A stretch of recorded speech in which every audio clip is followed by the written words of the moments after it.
দরজায় আওয়াজ হতে তে সেদিকে তাকায়। জিমিন এসেছে। উঠেছ তুমি? কাল থেকে না খাওয়া, চলো আমার সাথে কিছু খেয়ে নেবে। জিমিনকে দেখে তে লজ্জায় মাথা নিচু করে নেয়। আমার খিদে নেই ভাবি।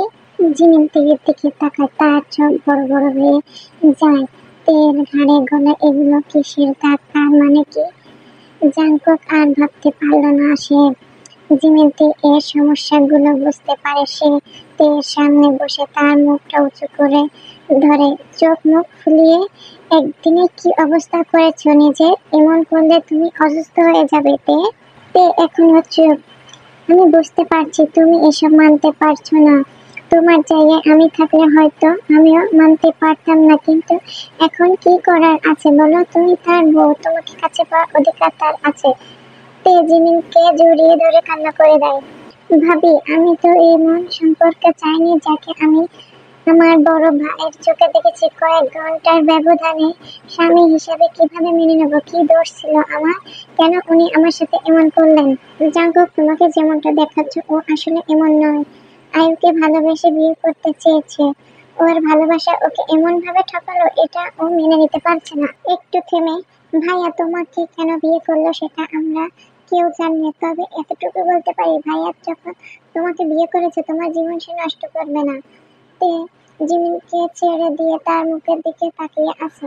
কিন্তু ভাবি, হয়েছে, এখন আর কোনো কথা নয়, তুমি চলো তো আমার সাথে, সবাই তোমার জন্য নিচে অপেক্ষা করছে। তে এর চোখ পানি মুছে দেয় সে। ভাবি, আমার খিদে নেই, আমি খাবো না। ছোট আম্মু ভীষণ মন খারাপ করে আছে, অসুস্থ তিনি, ওষুধ খেতে হবে। তোমাকে সাথে নিয়ে খাবে বলে এখনো না খেয়ে বসে আছেন। তে আর কিছু বলতে পারল না, তারও খিদেতে পেট জ্বলে যাচ্ছে। তে নিচু স্বরে বলে, আমি এইভাবে কিভাবে যাব?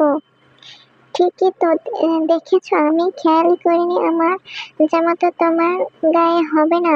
এক কাজ করো, তুমি এখানে বসো, আমি আমি জেনির জামা নিয়ে আসছি, একটু পরে তোমাকে নিয়ে শপিং মলে যাব। বলে জিমিন চলে যায়। জেনির জামা পরে ওড়না দিয়ে ভালোভাবে শরীর ঢেকে নেয় তে। জিমিনের সাথে তে নিচে নেমে আসে। জিন তেকে তার পাশে বসায়। দেখো তোমা, একদিন নেই নিজের কি অবস্থা করেছিস। তে তার দিকে তাকায়। জিন চোখ চিকচিক করছে, মনে হচ্ছে এখনই পানি গড়িয়ে পড়বে। আন্টি অনেক ভালো মানুষ ছিলেন, এমন আচরণে সে এমনিতেই ভেঙে পড়েছে। তাকে আর কষ্ট দেওয়া ঠিক হবে না। তার কপালে যদি এইসবই লেখা থাকে তাহলে তাই হোক, মেনে নেবে সে সবকিছু। তে জড়িয়ে ধরে তাকে। কিচ্ছু হয়নি আন্টি, আমি ঠিক আছি। এমন করলে হবে? ঔষধ খেতে হবে না তোমায়? চলো আমার সাথে, এখনই খাবার খেয়ে ওষুধ খেতে হবে। জিনের এর চোখে পানি গড়িয়ে পড়ে। খাবার টেবিলে খেতে বসেছে সবাই। জিন তেকে জাঙ্কুকের পাশে বসিয়ে দিলেন। চোখ তুলে তাকাতেও পারে না তে, মাথা নিচু করে বসে আছে সে। কাজটা কি তুমি ঠিক করেছো? তারা আজ তোমাদের নিতে আসবে, এইটাই নিয়ম। সবাইকে দাওয়াত করা শেষ, এখন বলছো তুমি যাবে না? সব বিষয় তোমার এত খেয়ালি মানা যায় না। আরে মেয়ের কথায় খাওয়া থেমে গেল জাঙ্কুকের বাবা। আমি একবার যখন বলেছি আমি যাব না মানে যাব না, আমি তো তোমাকে বলিনি কাউকে দাওয়াত করতে। পরিস্থিতি হাতের বাইরে চলে যাচ্ছে বুঝতে পেরে সুগা তৎক্ষণাৎ কথা পাল্টে বলে, থাক না ছোট আব্বু, ও যখন যেতে চাচ্ছে না তাহলে থাক না, পরে এক সময় থেকে নিয়ে ঘুরে আসবে। না, আমি কখনোই ওই বাসায় যাব না। কি কথা এইসব জাঙ্কুক? ছোট মানুষ ও, কিভাবে ও এত তাড়াতাড়ি এখানে থাকার অভ্যাস করবে? ইচ্ছা হোক বা না হোক ওকে এখানেই থাকতে হবে। এই বিষয়ে আর কথা বলতে চাচ্ছি না। জাঙ্কুক, তোমার কথা মতন সব হবে না। ধমকে উঠল আর এম।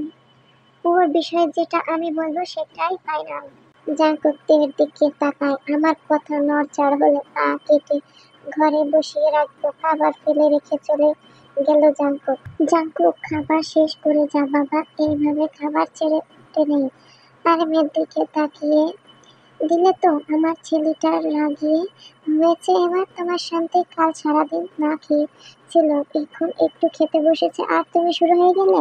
হয়েছে জিন, তুমি তো তোমার চোখে বন্ধ করে রেখেছো? তোমার ছেলে যে এমন একটা কাজ করলো, কোনো শাসন কি করেছো তুমি?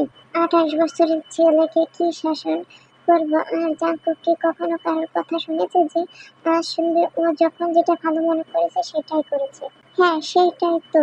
তোমার 28 বছরের ছেলে 16 বছরের মেয়েকে জোর করে বিয়ে করে আনলো। এতে যে কি ভালো আছে আল্লাহ তাআলাই ভালো করে জানে। রেগে মেগে উঠে গেলেন আর পেছন থেকে বগাম বলে উঠল, ভাই এত চিন্তা করছো কেন? দেখো আমাদের জাঙ্কুককে ভালো রাখবে। খাবার শেষ করে বুকাল ও সুগা নিজেদের ঘরে চলে গেল। তুই মন খারাপ করিস না মা, আমার ছেলেটা একটু পাগল, তবে দেখিস খুব শীঘ্রই তোকে আপন করে নেবে। তুই একটু মানিয়ে নেওয়ার চেষ্টা করিস মা। কি করবি তো? চুপ করে বসে থাকে তুই। তুই ঠিক বলেছিস ছোট, আমারও তাই মনে হচ্ছে। জীবনের এত বড় ডিসিশন জাঙ্কুক না ভেবে নেবে না। জিমিনও তার শাওরের কথায় তাল মেলালো। কি হলো নতুন ভাবি, তুমি তো কিছুই খাচ্ছ না?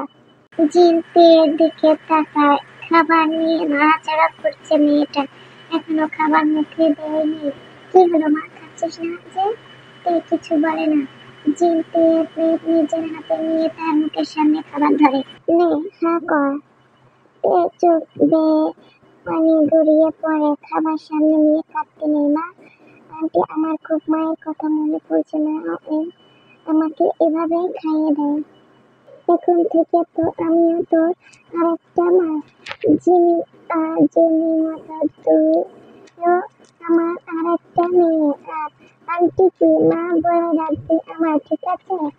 তে হ্যাঁ সূচক মাথা নাড়ায়। দেখেছো আম্মু, নতুন ভাবিকে পেয়ে আম্মু এখন আমাদেরকে ভুলেই গেছে। সব ভালোবাসা এখন নতুন ভাবির। জিন মুচকি হাসে। আয় বস, এখানে তোদেরও খাইয়ে দিচ্ছি। খাওয়া শেষ করে তেকে একটা পেন কিলার খাইয়ে দেয় জিমিন আর বলে কোনো সমস্যা হলে তাকে জানাতে। জিন পেয়ে প্রয়োজনীয় সব জিনিস কিনে এনেছে। জাঙ্কুক কোনো কাজে বেরিয়ে যায় বাসা থেকে। দুপুরবেলা খাবার শেষ করে যে যার ঘরে আছে।